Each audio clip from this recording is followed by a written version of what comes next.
Olá, minha gente, tudo bem? Como é que estão? Aqui é o professor Anderson Gabriel de Matemática, né? Vamos para mais um encontro aí do nosso curso, dentro desse intensivo, buscando essa aprovação na universidade, esses acertos na prova do Enem, né? Conforme eu falei na nossa primeira aula, nós vamos trabalhar com a matemática mais assertiva. Por que uma matemática mais assertiva? Porque a gente vai trabalhar os conteúdos que mais são cobrados, né, dentro daquela dinâmica que nós fizemos na primeira aula, tá certo? Na primeira aula nós trabalhamos um pouco com a parte de conjuntos numéricos, né? E eu trouxe os conjuntos numéricos justamente porque a gente sabe que os conjuntos numéricos ele faz parte da matemática elementar e através desses conjuntos numéricos a matemática ela se desdobra, certo? Então, como é que a gente vai pegando o gancho nessas 10 aulas? Eu separei, né, junto com a equipe do curso, esses 10 conteúdos que mais são cobrados na prova de vocês. E esses conteúdos, eles não são desgarrados, tá certo? São conteúdos que estarão sempre linkados, até porque, como o Enem ele trabalha com a perspectiva mais interdisciplinar e conteudista também, mas aquele conteúdo vai entrelaçar um com o outro. E quando a gente fala de matemática, a gente já pensa nos números, né? Então, por isso que trabalhar os conjuntos numéricos, isso é importante demais para a nossa dinâmica, tá certo? Então, quem perdeu a primeira aula, retorna lá, certo? Pega essa primeira aula para conseguir acompanhar as demais, porque isso é extremamente importante, tá certo? Na nossa segunda aula, nós vamos falar de um assunto que cai bastante, que é proporcionalidade, ok? Quando eu falo em proporcionalidade na prova do Enem, eu penso em razão e proporção. Então, são duas coisas que estão diretamente ligadas a essa parte de proporcionalidade. Então, perceba aí no slide de vocês, eu acabei colocando proporcionalidade se desdobrando em razão e proporção. Então, o que é uma razão e o que é uma proporção e como ele cai na prova do Enem, tá? Como ele cai nessa prova do Enem, mas também em outros vestibulares, mas como o nosso foco é na prova do Enem, no final da nossa aula, como de costume, eu sempre vou fazer uma questão ou duas da prova do Enem, tá certo? Questões dos últimos 5 anos e a gente vai ver como esse conteúdo está sendo cobrado, tudo bem? A gente pensar em razão, eu já vou trazendo aí para vocês, observe o nosso slide.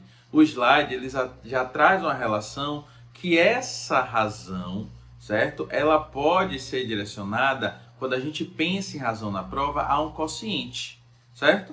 Então, sempre quando vier razão de uma área por um perímetro, razão de um comprimento pela largura. Então, sempre quando você pensa em razão, você vai trazer, junto com razão, ligado a esse conceito de quociente. O que é quociente? Uma divisão. Então, essa razão que está dentro de proporcionalidade, ela vai ser uma divisão, certo? Então, quando a gente pensa lá em razões trigonométricas, por que a gente fala razões trigonométricas? Porque a gente vai fazer um quociente de duas coisas diferentes, né? Então, essa razão a gente já pensa em quociente. Mas, professor Anderson, é todo quociente que vem a ser uma razão? Não. Isso é uma ótima observação. Só é razão quando estiver ou existir o quociente entre grandezas, certo? Então vamos lá. O que é um quociente de grandeza? Por exemplo, velocidade média. Qual é a fórmula de velocidade média que a gente estuda muito em física? Não é a distância percorrida sobre o tempo que levou para caminhar essa distância? Então isso você está fazendo um quociente da distância e do tempo. A distância é uma grandeza, né? E o tempo também é uma grandeza. Professor, como é que eu identifico uma grandeza quando eu estou trabalhando na prova do Enem? Vamos lá, pensem comigo. Grandeza é tudo aquilo que pode ser medido ou mensurado. Qualquer coisa que eu possa medir, qualquer coisa que eu possa contar, quantificar, mensurar, isso vem a ser grandeza. Então a gente parte dessa perspectiva que qualquer visualização que vem desse princípio, a gente pode classificar como grandeza. Por quê? Só é razão se for divisão de grandezas. Porque eu posso colocar aqui, por exemplo, 2/3. 2/3 é um quociente, né, professor? Eu estou dividindo dois números inteiros, que a gente aprendeu na primeira aula. Mas esses dois números inteiros, está remetendo a alguma grandeza?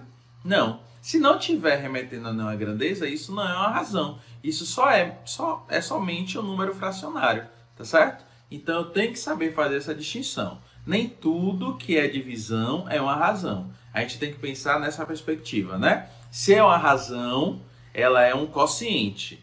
Só que ela só é razão se for o quociente de duas grandezas, certo? Na prova do Enem, vem cobrando assim algumas razões que a gente chama de especiais ou usuais, que é velocidade média, escala, densidade demográfica. A gente vai falar um pouco aqui dessas razões, tá? Isso é muito importante para a gente. E essas razões, ela caem todos os anos na nossa prova, tá certo? Mas antes de chegar nas razões, e eu já falei das grandezas, quais são as grandezas que vai chamar a nossa atenção na hora da prova, né? Que a gente trabalha. Lembra que eu falei? Grandeza é tudo aquilo que pode ser medido ou mensurado. Então, distância, que é uma medida de comprimento, altura, que é uma medida de comprimento. Então, qualquer medida de comprimento, metros, centímetros, quilômetros, hectares, tudo isso a gente remete a comprimento.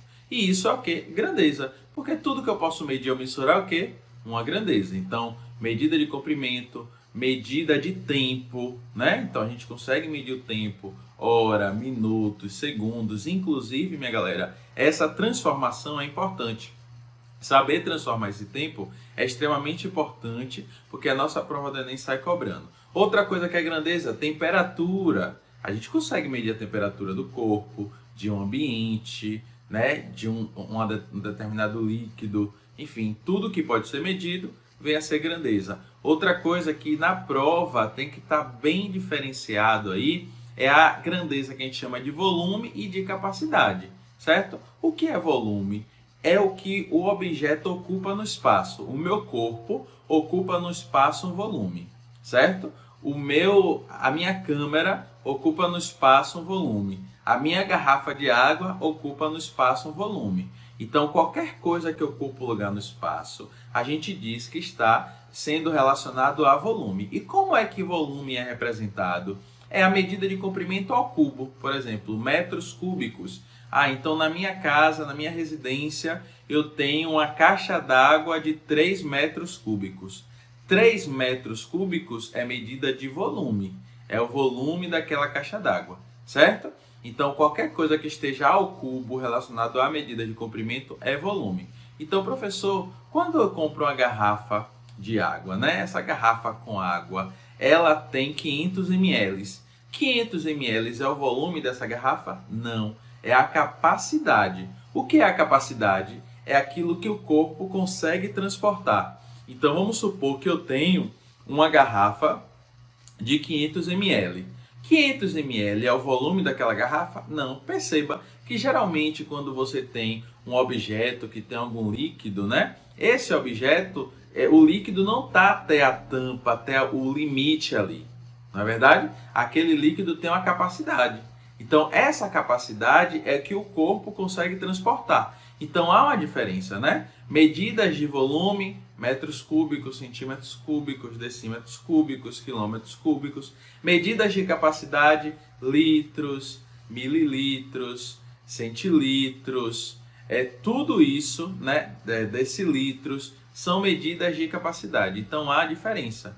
Medida de volume e medida de capacidade. E são algumas grandezas que na prova elas sempre aparecem.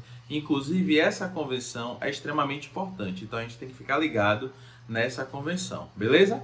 Dentro dessas grandezas que a gente já sabe o que é, eu vou chamar a atenção para uma outra coisa que é definir se essa grandeza é diretamente proporcional ou inversamente proporcional. Primeiro, eu tenho que saber o que é uma grandeza proporcional, não é? Uma grandeza proporcional é aquela grandeza que ela aumenta ou diminui na mesma proporção.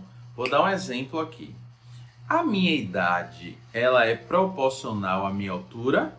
Então, vamos pensar. Quanto mais velho eu vou ficar em relação à minha idade, mais alto eu vou ficar. Isso é uma regra? Não, né? A gente sabe que a nossa idade, por exemplo, eu tenho 35 anos, não significa que eu tenho que ter 2,5 metros. A minha idade, ou não significa que eu tenho que ter 3,5 metros. A minha idade ela seria proporcional à minha altura se crescessem na mesma proporção. A partir do momento que a minha idade e a minha altura não crescem na mesma proporção, ou não diminuem na mesma proporção, não significa que elas são grandezas proporcionais. tá certo? Então, o Enem, ele traz questões sobre isso, né? O que é uma grandeza proporcional? Aonde ela vai interferir nas questões? Então, a gente pensa nessa perspectiva, beleza? Nem tudo é proporcional. Agora, se eu comprar, por exemplo, 1 quilo de feijão, né? E esse quilo de feijão for R$ 7. Se eu comprar 2 quilos de feijão, eu vou pagar quanto? R$ 14. Perceba, a quantidade, a medida de massa daquele feijão aumentou. Aumentou quantas vezes? 2 vezes.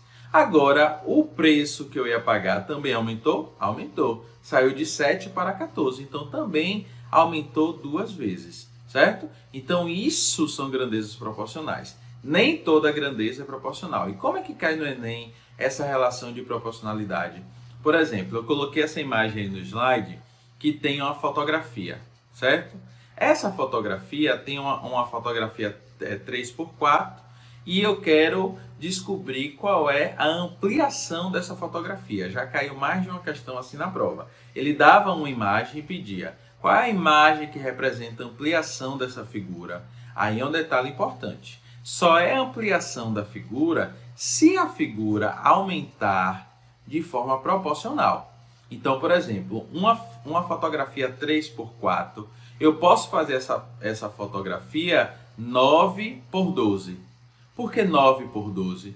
Porque aumentou de 3 vezes 3, 9, né? E 4 vezes 3, 12. As duas unidades de medidas aumentaram na mesma proporção. A partir do momento que ela aumenta na mesma proporção, eu tenho uma ampliação. Então, pegue a visão disso aí. Só é ampliação de alguma coisa, ampliação de objeto, ampliação de uma figura, se aumentar na mesma proporção. Então, eu posso pegar uma foto 3x4 e pedir para fazer uma ampliação para uma foto 10x15. Aí o funcionário da empresa vai falar assim, eu posso até fazer a sua foto um tamanho maior, porém vai perder a qualidade. Por que vai perder a qualidade? Porque não aumenta na mesma proporção. A partir do momento que vai aumentar na mesma proporção, eu posso afirmar que aquela imagem teve ampliação. Então perceba aí. Então essa ampliação só é ampliação se as unidades, né, as medidas aumentarem na mesma proporção, certo? E isso cai na prova de vocês também. Se não aumentar na mesma proporção, não é uma ampliação. Já caiu também ao contrário. Ele dava uma figura maior e perguntava qual é a redução dessa figura. Aí a gente já sabe. O que é redução de figura? Se ela reduzir na mesma proporção. Então, se uma unidade reduziu 3 vezes, a outra também tem que reduzir 3 vezes. Aí sim é redução. Beleza?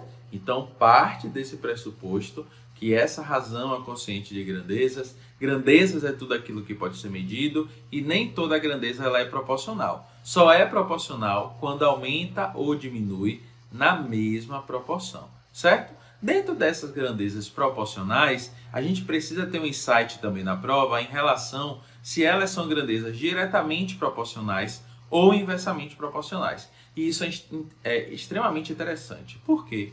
Eu posso afirmar que duas grandezas são diretamente proporcional como quando ela aumenta na mesma proporção, né? Que foi o caso que eu dei aqui do quilo do feijão e o preço, certo? Então, se eu aumentar a quantidade de feijão, eu vou aumentar o preço que eu vou pagar. Então, significa que elas aumentaram na mesma proporção. E o que seria inversamente proporcional, professor? É quando uma aumenta e a outra diminui. Observe, se eu pensar em algo, eu vou saio de uma cidade A para uma cidade B. Reflita comigo aí. Da cidade A para a cidade B, eu pego um transporte, vamos supor que eu peguei um ônibus, e esse ônibus ele foi a 50 km por hora. E eu cheguei lá em 2 horas, certo? Velocidade de 50 km por hora, cheguei lá em 2 horas. No outro dia, eu peguei o mesmo ônibus, só que trocaram o motorista. Então, o motorista ele foi a 100 km por hora. Se ele foi a 100 km por hora, aumentou o quê? A velocidade. Se aumenta a velocidade, significa que eu vou chegar lá em mais ou menos tempo? Em menos tempo. Então, se eu chegava lá em 2 horas, aumentou a velocidade, eu vou chegar em 1 hora. Se eu chegar lá em 1 hora, aumentou a velocidade, eu vou chegar lá em 30 minutos, certo? Então, o que é que a gente relaciona com grandeza diretamente proporcional ou inversamente proporcional? É inversamente proporcional quando eu aumento a grandeza e diminui outra. Agora, já é na mesma proporção, né, minha gente? Se eu estou afirmando que essa relação de grandeza proporcional, eu já estou dizendo que é proporcional, eu só vou analisar agora se ela é diretamente proporcional ou inversamente proporcional, tá certo? E isso é extremamente importante para os problemas de regra de 3. Certo? Ah, professor, a minha prova eu resolvo toda por regra de 3. Não, gente, não caia nessa besteira. A gente não resolve prova toda por regra de 3, até porque o conteúdo da nossa prova do Enem é vasto, né? Então imagine se tudo eu resolvesse em regra de 3. Claro que a gente iria errar tudo, né? Que não vai ser o caso de vocês. Então não resolva a prova toda por regra de 3. Mas é importante a gente saber, sim, resolver regra de 3, que a gente vai trabalhar aqui um pouquinho nessa nossa aula ainda de regra de 3. Beleza? Mas antes de chegar em regra de 3, eu vou falar daquilo que eu trouxe lá no início, de razão. E eu vou trazer aqui algumas razões especiais. Observe o nosso slide. As razões especiais que mais caem na prova do Enem é escala. Escala, minha turma, cai todos os anos. O ano que não caiu escala foi no ano de 2022. Mas calma, eu não falei que cai todos os anos? Cai. Só que esse ano, quando caiu na prova de humanidades. Porque escala também é um conceito de geografia, né? Aonde a gente trabalha com escala? Quando a gente está trabalhando com mapas. Então, a gente vai ver as escalas do mapa. Essa escala, se aumentar ou diminuir, vai aumentar ou diminuir o detalhe do mapa, né? Se eu quero fazer uma representação de um condomínio, esse condomínio de prédios, eu quero fazer uma maquete desse condomínio. Essa maquete que eu estou fazendo, eu vou utilizar uma escala para representar. Vou pegar o tamanho real dela e vou representar essa escala no tamanho menor, claro, em forma de maquete, mas respeitando o tamanho real dela. Perceba? Essa escala está aí para isso. Também, por exemplo, eu posso desenhar aí aos futuros engenheiros e arquitetos uma planta baixa. Essa planta baixa não é a representação da minha estrutura da minha casa. Então, essa planta baixa ela também é feita em uma escala. Então, sempre quando a gente pensa em escala, tem relação sobre o quê? As medidas, né? As medidas de comprimento. Então, eu pensei em escala, eu vou relacionar com essas medidas de comprimento, tudo bem? E o que é escala? Não é uma razão? Beleza. Para ser uma razão, professor, já que você está afirmando que escala é uma razão, ela tem que ser uma razão entre duas grandezas, beleza. Quais são as grandezas? Medida do desenho sobre medida real. Observe no nosso slide. Escala é igual à medida do desenho sobre a medida real. Uma coisa que eu sempre vou chamar a atenção aqui de vocês, e na prova isso é importante. Para trabalhar com escala, a gente trabalha sempre em centímetros, tá? Então, se você tiver, por exemplo, lá na prova, trazendo em quilômetros e em centímetros, já converte. A gente não pode trabalhar dentro de escala com unidades de medidas diferentes. Tem que ser a mesma unidade de medida, tá certo? Então, se eu fizer a minha escala em quilômetros e a minha resposta, a gente vai ver em 2024, o Enem 2024 caíram, né? 2 questões de escala, eu vou trazer essa para vocês aqui no final da aula, a gente vai perceber que a unidade de medida está diferente. Então, eu vou precisar converter as 2 unidades envolvidas no problema para a mesma unidade de medida. As 2 medidas para a mesma unidade de medida. Então, o que é que eu vou pensar nessa escala? O que é a escala? Memoriza. Medida do desenho em cima, medida real embaixo, certo? Então, essa escala sempre cai na prova e é algo que a gente não pode esquecer. Vamos supor, caiu na prova de 2023, só vou trazer um exemplo, mas não vou trazer essa questão, falando de um acidente aéreo que aconteceu. O avião saiu de uma cidade, caiu no oceano, certo? A 2.500 quilômetros da cidade que saiu, beleza? 2.500 quilômetros é a medida real ou a medida do desenho? Minha turma, imagine um desenho de 2.500 quilômetros, não é? Então seria muito grande. Pode ser possível, mas é muito grande. Mas é a distância de 2.500 quilômetros, certo? Essa distância é uma medida o quê? Real, tá ok? Tanto que ele colocou lá 2.500 quilômetros e falou que a distância no mapa era de 25 centímetros. 25 centímetros a medida real da cidade que caiu até o oceano? Não é. Então seria a medida do desenho.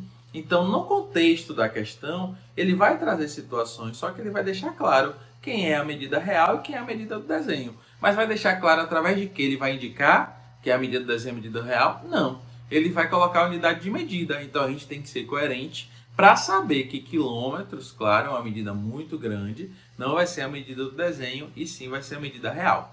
Outro detalhe que eu quero chamar aqui de escala, que a gente vai ver na resolução, é que a escala que aparece no mapa, que aparece na planta baixa, na maquete, ela é sempre representada de 1 por 200, 1 por 1 milhão, 1 por 3 milhões, pronto.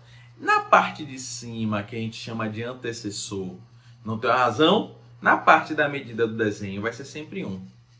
Aí, isso vai me ajudar na hora da questão. Porque lembra que eu falei na aula 1 que o Enem ele não quer que você fique fazendo muitos cálculos. O Enem quer que você seja prático, que você sabe aplicar aquela competência que é escala e você vai fazer um cálculo muito rápido, ok? Então, ele vai colocar dois números que dá para simplificar pelo mesmo valor. E, geralmente, é pelo valor que está no antecessor. Porque, por exemplo, se o desenho era 25 centímetros e a medida real era 2.500 quilômetros. Se eu quero simplificar, eu transformaria, claro, quilômetros para centímetros, né? Porque quando eu trabalho com escala, eu vou trabalhar com centímetros, beleza? Quilômetros para centímetros e vou dividir a parte de cima, que é o antecessor, por 25.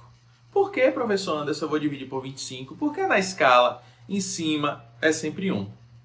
Então, eu vou pensar nisso. Vou pensar nessa relação. Escala, em cima é sempre 1, ó, macete. Pega a parte de cima, já divide pelo número, né? Ele por ele mesmo, claro. Se fosse 8 em cima, 8 dividido por 8 dá 1. Então, o número de baixo eu teria que fazer o quê? Dividir por 8 também, certo? Então, a gente vai relacionar com isso. Esse macete ajuda a gente na prova. Mas a gente vai fazer questão. Qual é a outra escala usual que cai? Velocidade média. Essa velocidade média, ela cai na prova, mas ela vem caindo muito mais na prova de física, ok? Ciência da natureza. Na prova de matemática, quem cai bastante é escala e densidade demográfica. Só que a velocidade média, ela não deixa de ser importante. O que é velocidade média? Medida a distância, né? Distância percorrida sobre o tempo. É uma razão, porque distância, eu já falei que é uma grandeza, e tempo também é uma grandeza. Então, pega a visão aí no slide, velocidade média, distância sobre o tempo. E densidade demográfica. Densidade demográfica é importante porque o Enem, ele traz coisas do dia a dia, né? Lembra que eu falei? Coisas reais. Então, por exemplo, como é que a Secretaria de Segurança Pública, ela sabe que naquele evento que aconteceu na praça da cidade B, deu 10 mil pessoas? Porque ele consegue calcular a densidade demográfica. Quantas pessoas cabem em 1 metro? Faz essa relação. Então, essa praça tem 30 metros quadrados.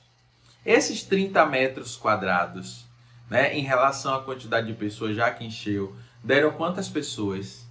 Então, esse cálculo que a Secretaria de Segurança Pública que ela faz e que ela sabe fazer com uma precisão muito boa é a densidade demográfica. Então, densidade demográfica, que geralmente é algo calculado entre cidades, é habitantes sobre área, certo? Então, a quantidade de pessoas daquela cidade, daquele estado, daquele país, dividido pela área daquela cidade, daquele estado, daquele país. Isso é densidade demográfica. O Enem cobra pouco isso. Por que cobra pouco? Porque é um cálculo muito grande. Porém, quando ele for colocar a densidade demográfica que cai, já caiu na prova de vocês, ele vai colocar valores que você consiga simplificar, resolver com mais praticidade, beleza? Então, dentre das três aí, nós temos escala, que cai muito, todo ano cai, então a gente não pode deixar de saber, de estudar, de memorizar. Tem velocidade média e tem densidade demográfica, tudo bem? Isso a gente pensa como essas razões estão distribuídas na nossa prova. Bom, além de razão, né, a gente trabalhou também, na verdade eu trouxe no slide, a parte de proporção. O que seria uma proporção? Muita gente confunde proporção com regra de 3. Não é uma regra de 3. Proporção é um cálculo que a gente utiliza para fazer entre razões. Tá? Regra de 3, primeiro eu analiso a grandeza, se essa grandeza ela é proporcional, se essa grandeza é diretamente ou inversamente proporcional. Já na proporção eu não preciso fazer esse cálculo. Olha o slide aí, o que seria a proporção? Proporção é igualdade de duas razões. Então, a primeira razão ela é igual à outra. Se uma razão for igual à outra, significa que elas são proporcionais. Então, elas formam uma proporção. Como é que a gente faz esse cálculo de proporção, professor Anderson? Produto dos meios pelos extremos. Sempre quando eu tenho duas razões iguais, então na escala eu não tenho E igual à medida do desenho sobre a medida real, o E ali embaixo eu tenho um valor, não é isso? Então, se eu tenho a igualdade entre duas razões, eu tenho ali o quê? Uma proporção. Então, essa proporção eu posso encontrar através do produto dos meios pelos extremos, tá certo? É através dessas proporções que a gente começa a trabalhar a regra de 3 simples e regra de 3 composta, que também pode cair na sua prova. Quando eu trago aí no slide essa regra de 3 simples e regra de 3 composta, tem uma diferença primordial. A regra de 3 simples é quando eu tenho no problema duas grandezas envolvidas. Como assim, professor, duas grandezas? Por exemplo, se eu saio da cidade a 100 km por hora, chego em 1 hora, certo? Se eu sair a 80 km por hora, eu vou chegar em quanto tempo? Então, quais são as grandezas envolvidas nesse problema? A velocidade e o tempo. Então, se eu tiver duas grandezas envolvidas somente no problema, isso é a regra de 3 simples, ok? Eu vou analisar a minha situação. Eu vejo duas grandezas, então velocidade e tempo, né? Porque depois a velocidade só diminui. Se a velocidade diminui, o tempo aumenta. Então, eu tenho velocidade e tempo. Se eu tenho duas grandezas envolvidas, eu tenho a regra de 3 simples. E se é a regra de 3 simples, eu analiso se as grandezas elas são diretamente proporcionais ou inversamente proporcionais. Pega a visão comigo. Se eu diminuo a velocidade, porque estava a 100 km, né? Eu diminuí para 80, o tempo vai aumentar ou diminuir? O tempo vai aumentar, porque eu diminuí a velocidade. Se eu diminuo a velocidade e aumento o tempo, ó meu dedo, eles são o quê? Inversamente proporcionais. Então, quando essas grandezas são inversamente proporcionais, eu escolho uma das razões para inverter. Eu preciso inverter. Por isso que na regra de 3 eu tenho que analisar se ela é diretamente proporcional ou inversamente proporcional. Aí eu inverto. Uma aumenta e outra diminui. Então, eu escolho uma grandeza para deixar fixa. Geralmente é a que tem o x, a incógnita, certo? E depois, a outra eu inverto. Tudo bem? Mantenho uma e inverto outra. Então, analisar se ela é diretamente proporcional ou inversamente proporcional influencia no cálculo. Depois que eu analisei, aí eu aplico o quê? A proporção. O que é uma proporção? Igualdade entre razões. Se eu tenho igualdade entre razões, o que é que eu posso fazer? Produto dos meios pelos extremos, tá? Como eu botei no slide aqui que a gente viu.